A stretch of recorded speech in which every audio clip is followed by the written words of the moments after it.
Gold standard means real scientific research with replication of studies, which very rarely happens now at NIH. We should be giving at least 20% of the NIH budgets to replication. We should make sure that all the science is published with the raw data.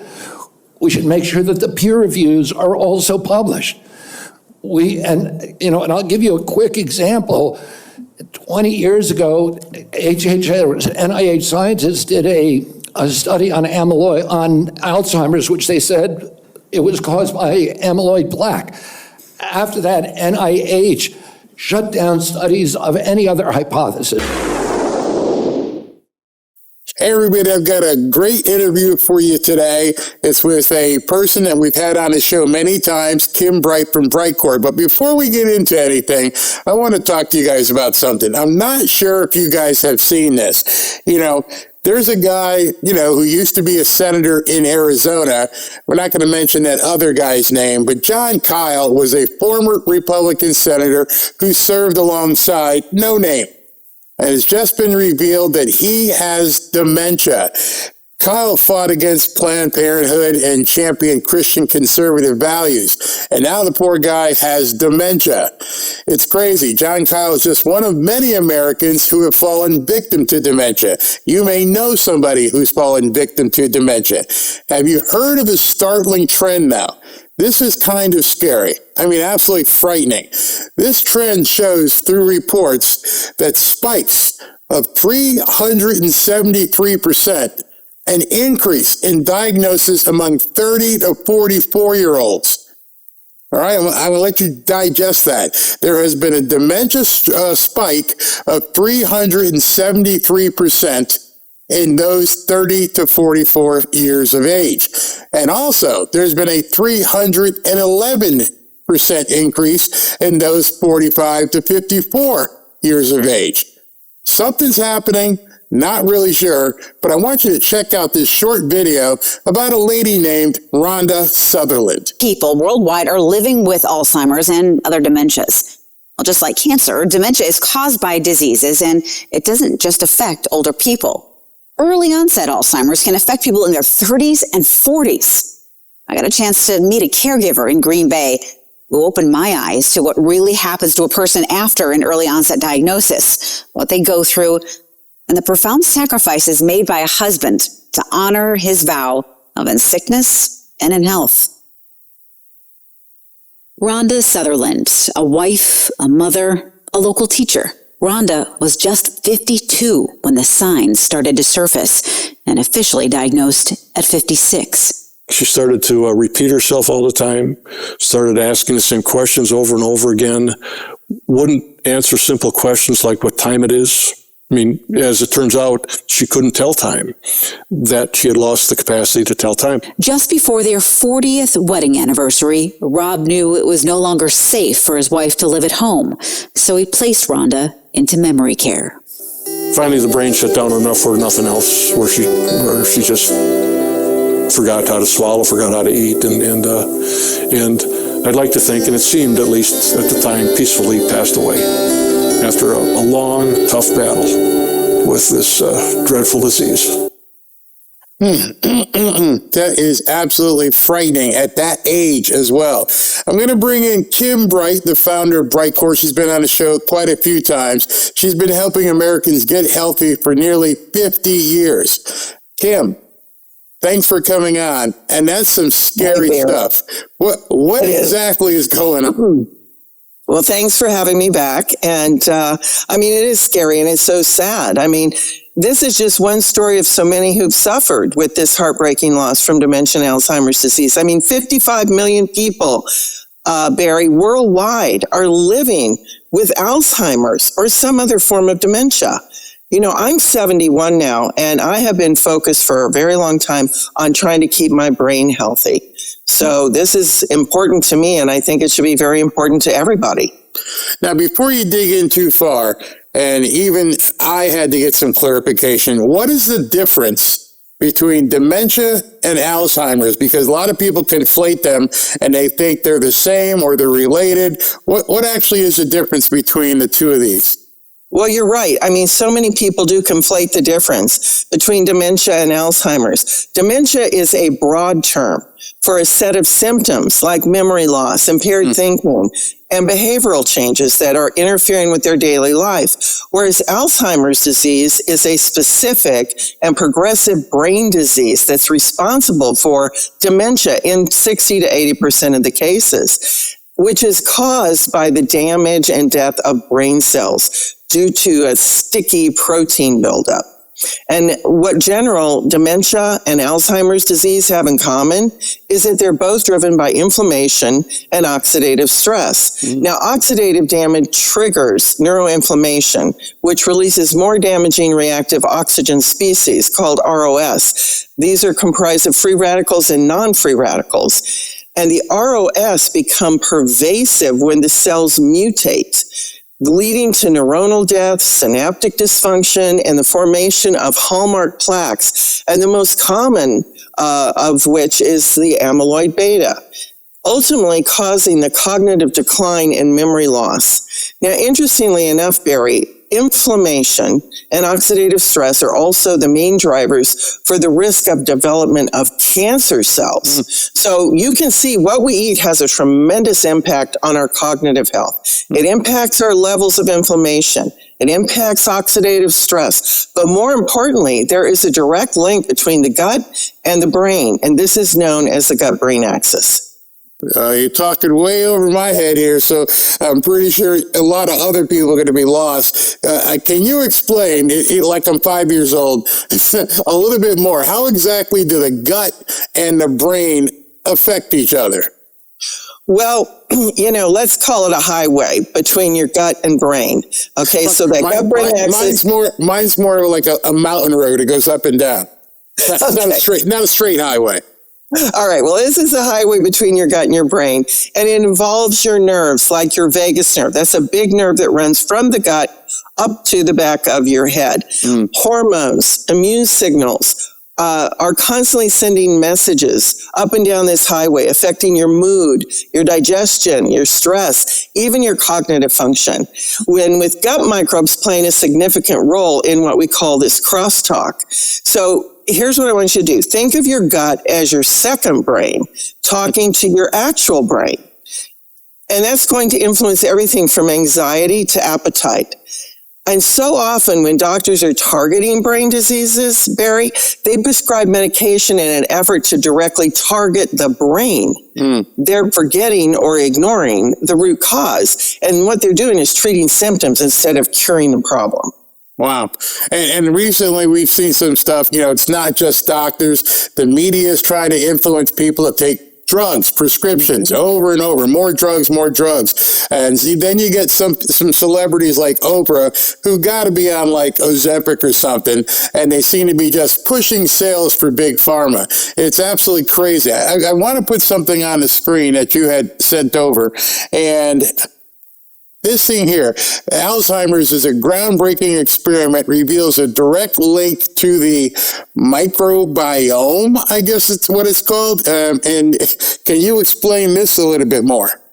Yeah, first of all, you can find the root cause of problems in the brain, just like most areas of your body, within the gut microbiome because of the balance of good and bad bacteria.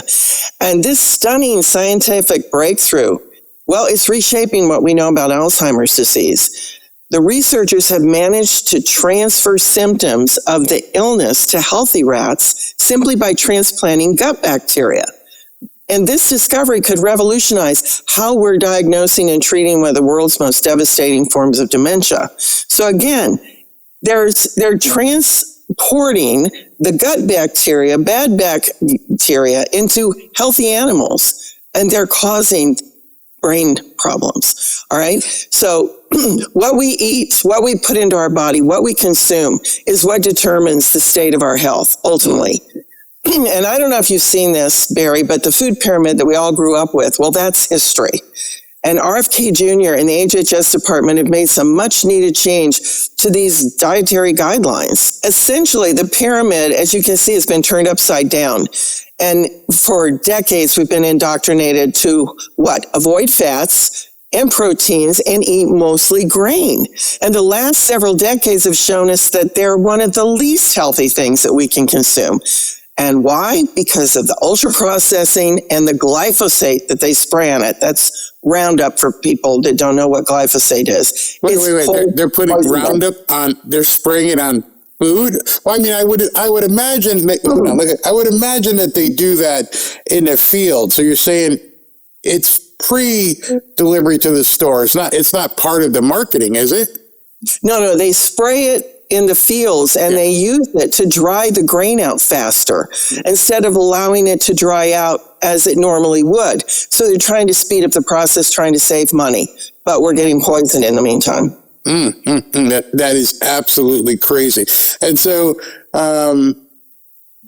how does, fat is actually an important part of a healthy diet. We were told long time ago not to do that. Which incidentally, I find it very interesting. When I was playing ball all the way back in college, our team physicians seemed to have known that don't listen to what they were saying. I mean, they were feeding us pork chops and chicken and beef, and it was completely different than what my mom was doing. And it seems now that RFK Jr. says an entire generation of children missed out on vital nutrients when whole milk was removed from schools as well. The reason that it has affected the children so much is fat is needed by our brain to function properly. Yeah. So when you're giving kids skim milk or 2% milk, it's not helping them study in school. But I'm excited because the updated food pyramid is now reflecting what we've learned about dietary health in the last 50 years. And while you might not see it glancing at the charts, the major influence of the updated dietary guidelines, that was the inclusion of fermented foods, which I got so excited about, especially kimchi. Well, as you know, RFK Jr. is 75, 77, is in fantastic shape. And here he had this to say about kimchi. Fermented vegetable, anything fermented. So a lot of kimchi and all kinds of fermented vegetables. And it's really, I would say it's dramatically changed my, everything. When you see a guy in that kind of shape at that kind of age, two things come to people's mind usually. Is he taking steroids, or is he really just that well put together? Obviously, we've seen his family, so it's not the genetics. So it indeed can be kimchi because, here, check this out. Bioactive compounds in kimchi improve the cognitive and memory functions impaired by amyloid beta. Am I saying that correctly? Is that what that means? You are, but Barry, I want to comment a little bit before we get to that. I mean, I'm so excited that the U.S. government has officially designated kimchi as a health food for the first time. And you saw RFK Jr. absolutely loves it. I mean, even though this is the first time the American government's actually acknowledging kimchi as a critical and crucial health food, as you saw, it's not the first time RFK Jr. has expressed the importance of kimchi in his diet. And Barry, so often I hear from people, well, I'm eating sauerkraut. I enjoy sauerkraut, or I'm eating yogurt, so I don't need to eat kimchi because, I've got these fermented foods in my diet. Well, let me tell you something. That's all good and well, but sauerkraut only contains 28 different probiotic strains, which may be a lot more than what other foods, probiotic supplements and other fermented foods have. But it pales in comparison to kimchi, which contains 900 plus beneficial bacteria, probiotics. So while sauerkraut may have some health benefits, there's a clear reason why all the studies that are coming out about kimchi, how come? And not about the other fermented foods, because kimchi's the king of fermented foods. And now to get back to that study that you were talking about, I mean, it's relevant to everything that we've been talking about. And I mean, did you see the headline of this study, Barry? Bioactive compounds in kimchi improve the cognitive and memory functions impaired by the sticky guys that we call amyloid beta.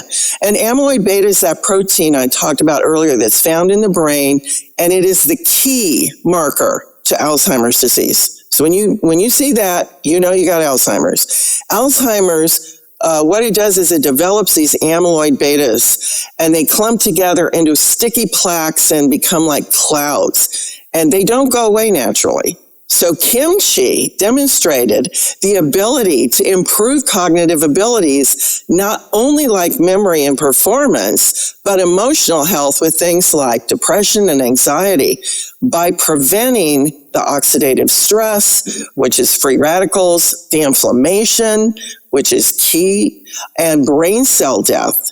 And remember, these are the same drivers that lead to an increased cancer risk. And that's why I wanted to point out another study that measured the potential of lactic acid bacteria that's found in kimchi to prevent cancer. It concluded, and I quote, "The antibiotic-tolerant probiotic presented in kimchi suppresses the expression of carcinogen-activating enzymes and possesses many other health benefits, such as the suppression of growth and development of pathogenic bacteria, intestinal regulation, and immune boosts, especially the WC biara and the L. plantarum found in kimchi, have many effects like anti-inflammatory, immune modulating, and blood cholesterol reducing activity, which may account for their cancer preventative anti-cancer potential." I mean, these are just a couple of the multitude of studies that have shown the dramatic positive health benefits that come when you consume kimchi daily. Kim, that sounds great, but you said something about this is the first time that the government has basically recognized kimchi and its effects. Why haven't they, in your estimation, why haven't they before? Is it money? Is it trying to cull the population? Is it hoping that big pharma can keep selling drugs? Why have they not, number one, changed the food pyramid before? And why are they just now recognizing kimchi? Well, first of all, I think everything you just mentioned probably applies. And they're not educated. They don't know about fermented foods and kimchi, the majority of them. They didn't study it in school. When I used to lecture around the country to doctors and nurses and talk about fermented foods, they didn't know what I was talking about. They didn't even take nutrition. It wasn't even an elective back in the 80s. So anybody that was putting these things together, they don't really know. They didn't know about fermented foods. Thank God for R.K. Jr. and all of the wonderful people around him that he's put on his, team. They do know the value of fermented foods. Wow.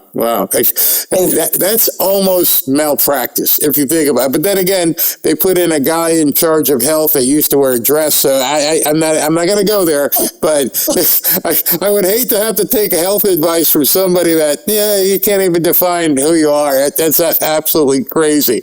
And so, what have your customers experienced when taking Kimchi One?